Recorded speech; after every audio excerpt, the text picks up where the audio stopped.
In a world like none other, there comes one man in search of plastic, in search of cons. He is known as Plasticon.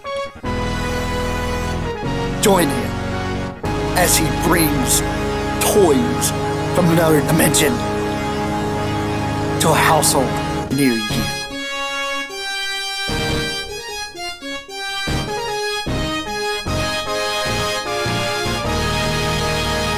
Welcome back to yet another Plasticon review.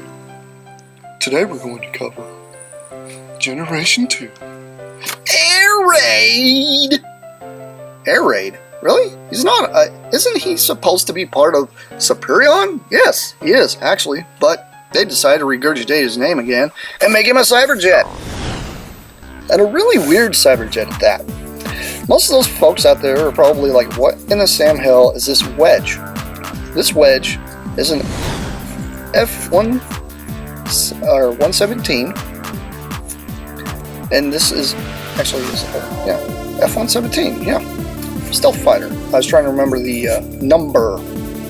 Anyway, it's a stealth fighter. It's very, very close to what the actual one actually looks like wedge-wise and all that, and all the crazy angular bits, and just nutsoid thing. The only thing that kind of throws me off, though, is the way this tail is, but, you know, it's okay. Speaking of tail, tail has its missile that... I don't know where that went. Probably never going to find it again. Oh my god, no! It's okay. We'll look for it later. Anyhow, that's why you never fire missiles, right? Wrong. That's why you buy toys that have missiles and you get extra missiles. Yeah.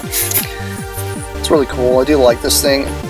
It's got a really interesting deco going on here with the fade to blue back here. And it does have a little bit of 1003s written here on the side.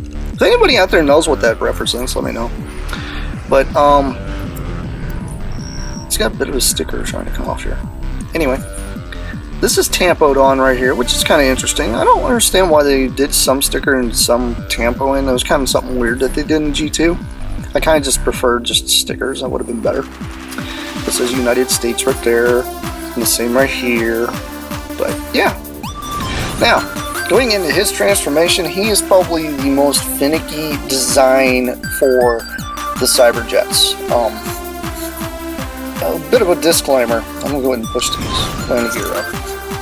He's got landing gear just like the other one. Bit of a disclaimer though, if you do plan on purchasing these, and you plan on giving any of these to your children, be careful out there, because this guy is probably the worst to give them. This one and Space Case, because Space Case has to do that waste thing. The Jetfire mold's probably better, but anyway. Let's unpeg these, just like you do on the other ones.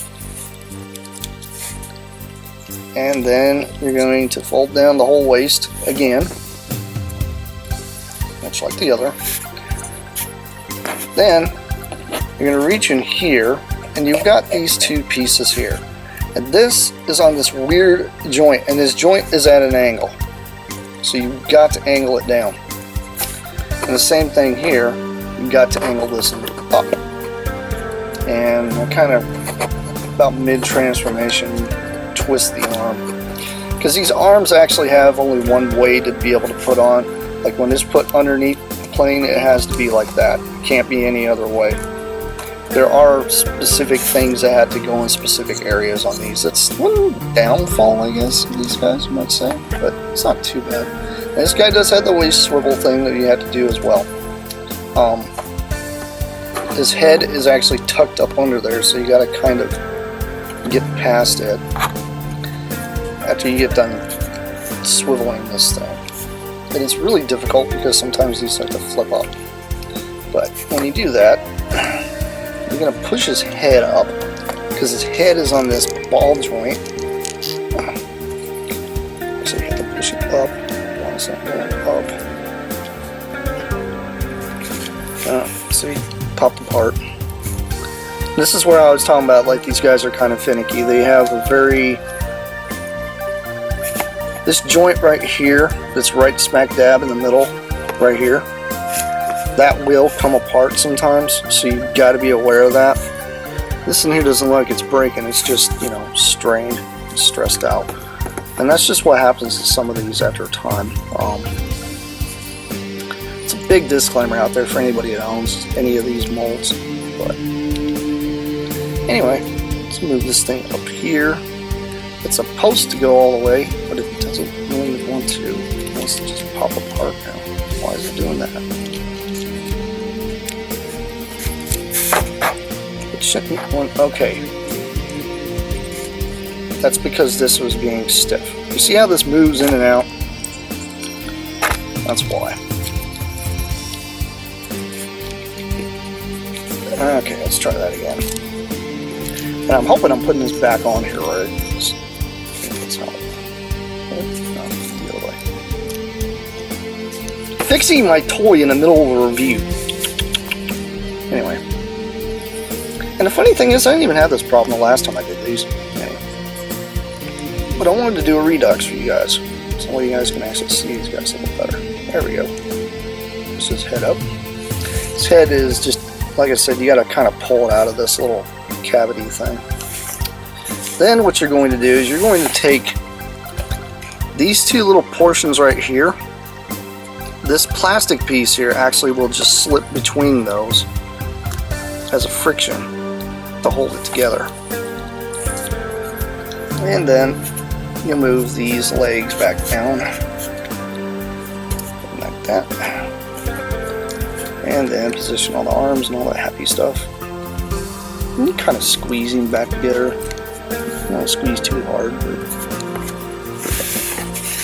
And there's Air Raid in his robot mode.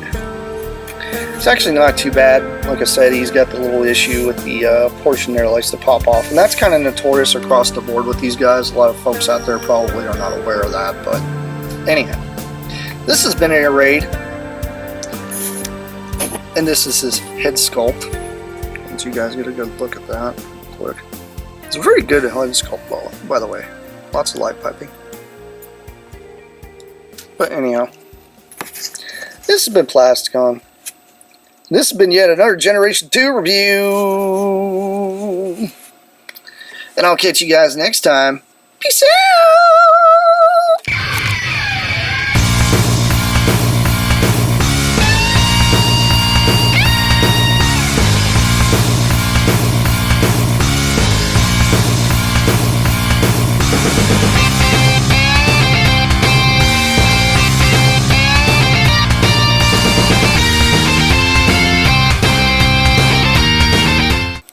Stupid. See, you didn't fall apart.